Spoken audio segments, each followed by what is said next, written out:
Vous suivez la télévision Isanganiro. Bienvenue, chers téléspectateurs, à ce journal dont voici les principaux titres. Plainte de certains conducteurs de la ville de Bujumbura, ceux qui se sont entretenus avec la télévision Isanganiro témoignent qu'ils sont à bout de cette pénurie de carburant. Ils sont obligés de faire le fil pendant 2 ou plus de 2 jours sur les stations-service. Et un expert économiste propose une plateforme pour faire intervenir tous les partenaires pour faire face à ce problème. Vous aurez les détails au cours de ce journal. Et pour notre page santé, nous allons revenir sur cet appel à l'aide des personnes vivant avec le VIH-Sida. Sur plus de 700 centres sur les 800 faisant plutôt la prise en charge de ces personnes ne peuvent pas traiter les maladies comme le cancer et les hépatites.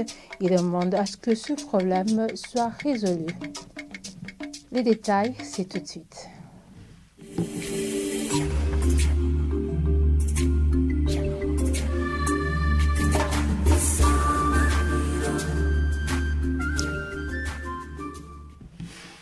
Encore une fois, bienvenue, chers téléspectateurs, à ce journal. La carence en carburant de type essence oblige certains conducteurs de véhicules à faire le fil pendant 2 jours ou plus sur les stations en mairie de Bujumbura.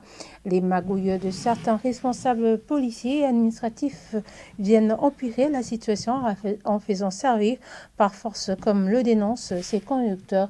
Ils demandent que la distribution du carburant se fasse en toute transparence. Reportage signé Armel Moutouri.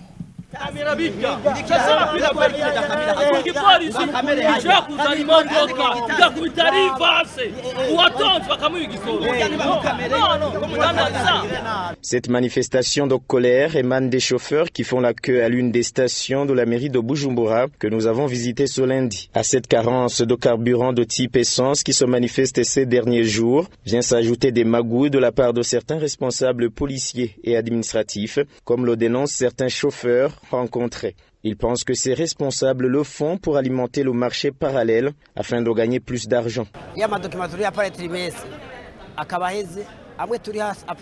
Les documents que nous payons trimestriellement et semestriellement, que ce soit les assurances, le contrôle technique, l'autorisation de transport, tous ont été rehaussés de prix alors qu'on n'est pas en train de travailler. Si on fait le plein du véhicule, on travaille 2 à 3 jours. Le reste des jours, on fait le fil sur les stations à la recherche de l'essence. Les véhicules des particuliers passent devant nous et se font servir alors que nous sommes là 2 jours durant.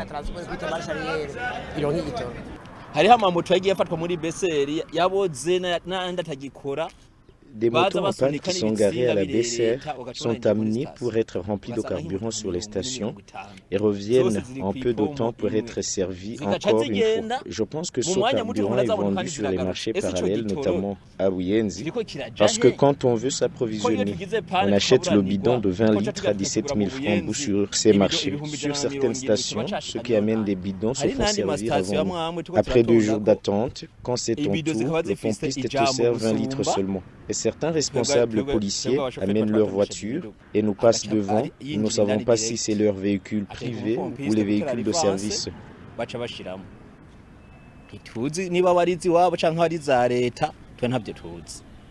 Ils demandent que ces magouilles cessent et que le carburant soit distribué de manière transparente. Nous demandons au gouvernement de distribuer le carburant si c'est possible. Mais entre-temps, avec le peu d'essence disponible, nous demandons qu'il n'y ait pas 2 poids 2 mesures dans sa distribution.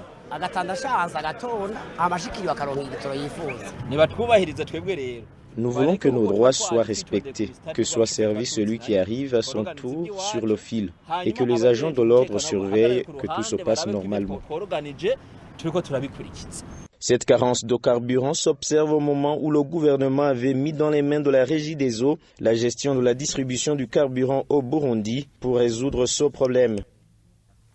Merci Armel Moutouri pour ce reportage. L'approvisionnement tardif du carburant de type essence cause d'énormes pertes que ce soit les transporteurs de bus en commun ou les personnes qui vaquent à leur activité, tous enregistrent des pertes énormes, de même que le gouvernement.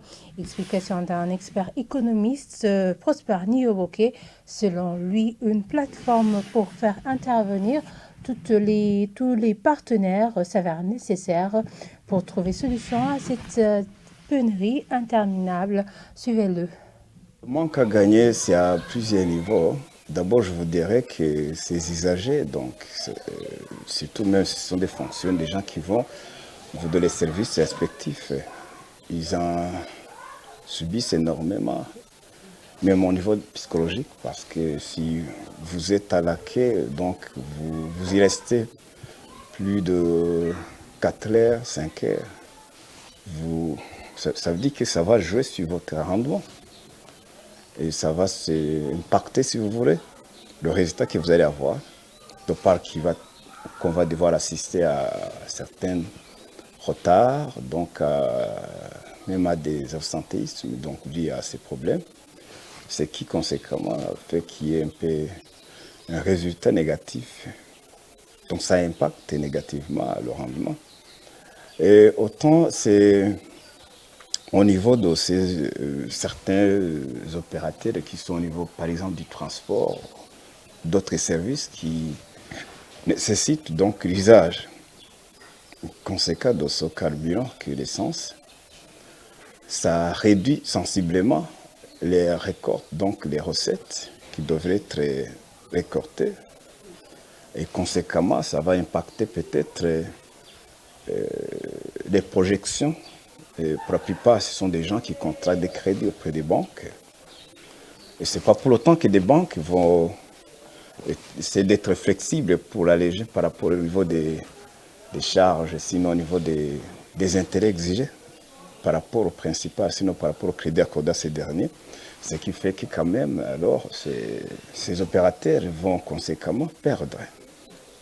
Et ça peut aussi se lire à travers les recettes fiscales, que conséquemment, l'État n'arrive pas à rassembler pour récolter. Donc tout ça, ça dit que c'est en spirale, ça va faire à ce qui est un peu un impact négatif à tous les niveaux, que ce soit au niveau des bénéficiaires, au niveau des usagers, au niveau de l'État qui les récolte. Non, ça veut dire que ça impacte de façon systémique, sinon systématique, l'économie, en le tissu économique burundais. Les solutions, oui, il faut devoir aussi reconnaître les capacités respectives du gestionnaire en place du gouvernement. Et à mon humble avis, je proposais qu'il y ait quand même une plateforme pour faire intervenir tout acteur, tout intervenant, toute partie prenante. Comment? Pour privilégier le dialogue et passer en contour donc tout ce qui pourrait être à l'origine de ces ruptures, de cette pénurie, pour qu'ensemble on y réfléchisse. Continue ce journal par cette page Société. Certains représentants des confessions religieuses au Burundi sont préoccupés par certains administratifs qui ne répondent pas à leur correspondance. Préoccupation relevée lors d'une réunion tenue à leur intention par le ministre en charge de l'Intérieur la semaine dernière. Selon Martin Nitelese à la tête de ce ministère, les administratifs ont non seulement l'obligation de répondre, mais aussi celle d'orienter l'administré sur des questions qui l'échappent. Je vous propose de suivre à ce propos le reportage de Jean de Dieu Irakozé.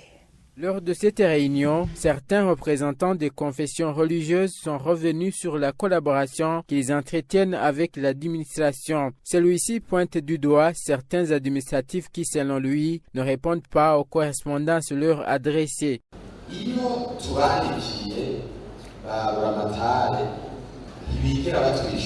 Les gouverneurs des provinces ne nous répondent jamais quand nous leur adressons des correspondances. Je dis cela car j'ai 2 lettres que j'ai adressées respectivement aux gouverneurs de Bujumbura et de Muramvya. Je n'ai jamais eu de réponse. Je voudrais vous demander de bien vouloir répondre quand nous vous sollicitons. Si par exemple nous demandons la conformité ou la prise d'acte au sein du ministère qui vous est confié, Répondez-nous si notre demande est défavorable ou s'il y a des réajustements à faire.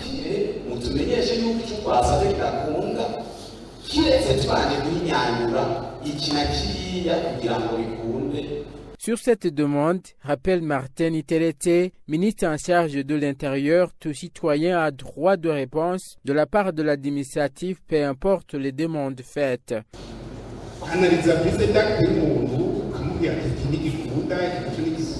Analyser la prise d'acte et indiquer ce qui est conforme ou pas est simple. Un gouverneur qui met de côté les correspondances lui adressées, c'est un problème, car un administré a le droit de réponse à toute question qu'il pose. Il peut même poser une question en se trompant. Tu lui réponds car tu as l'obligation d'orientation. Quelqu'un peut amener les plaintes chez le gouverneur en pensant que c'est lui le chef. Dans ce cas, le gouverneur l'appelle ou lui adresse une correspondance pour orientation.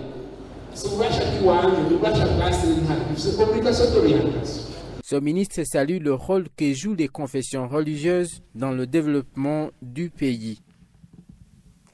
Plus de 700 centres sur les 800 mis en place pour faire le suivi des personnes vivant avec le VIH ne sont pas équipés pour traiter les maladies telles que le cancer du col ou de la prostate et des hépatites virales. Ce sont là les propos tenus par le coordinateur des réseaux des personnes vivant avec le VIH. Au moment où ces maladies sont en train d'emporter les malades du sida et de ruiner les efforts pour lutter contre les efforts plutôt de l'État pour lutter contre le sida. Benjamin Nchaenzi demande aux responsables de tout faire pour résoudre cette question. Je propose de le suivre. Mais je vous dis sincèrement, dans la majorité des structures de prise en charge qui s'élèvent à plus de 800 structures, ces examens ne sont pas systématiquement faits. Alors que nous supposons d'ailleurs que la plupart des décès pourraient provenir de ces infections qui se greffent ou qui sont de nature aussi à aggraver, à précipiter la mort des gens qui étaient supposés vraiment être en bonne santé, parce que vous avez vu, la charge virale pour ces personnes est supprimée, mais ces personnes ont les hépatites B, les hépatites C, les infections sexuellement transmissibles, le cancer du col et de l'utérus. Alors nous demandons vraiment qu'un effort aujourd'hui et une attention particulière soit portée à ces maladies. Que le diagnostic soit fait, pas seulement à la NSS, mais dans tous les sites de prise en charge. Que le traitement soit disponible, parce que même si le diagnostic est fait, le traitement n'est pas disponible. Alors nous faisons un plaidoyer pour qu'effectivement une attention particulière soit portée par le pays, par les partenaires du Burundi, par les acteurs de la lutte contre le sida à ces maladies, pour que les personnes vivant avec le VIH-Sida aient une santé meilleure et vivent aussi longtemps que possible, parce que ces maladies réduisent l'espérance de vie des personnes vivant avec le VIH-Sida.